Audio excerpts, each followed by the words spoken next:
So how about 25? I was wondering, could you take a 1 minute message to them for Good Friday? I want to share with this Good Friday, just to my church, and he'd video it. Do you mind? Okay, no, that's fine. Just tell them, hi guys, have you started taping? Hi guys, this is Francis Chan. This is Pastor James, and I just heard Francis Chan speak, and he has a message this Good Friday that I wanted him to give you. So Francis, could you please give something to EKPC, a church full of young Asians, Americans, Koreans who love Jesus deeply, and I just really think that. Yeah, EKPC. I just want to say that it's real easy on Good Friday to go through the motions. Some of you have been in these Good Friday services for years, and I just want to encourage you to make this different.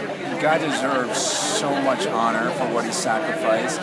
Like, think of the gospel like you've never heard it before, and just think, okay, if I'm going to stand before that holy God and thank him for the cross, how would I truly do it? If I could see God's face right now, how would I thank him for his son? And carry that into this service, carry that into this day of worship, and this Good Friday as you think about the cross. But don't be casual or lazy.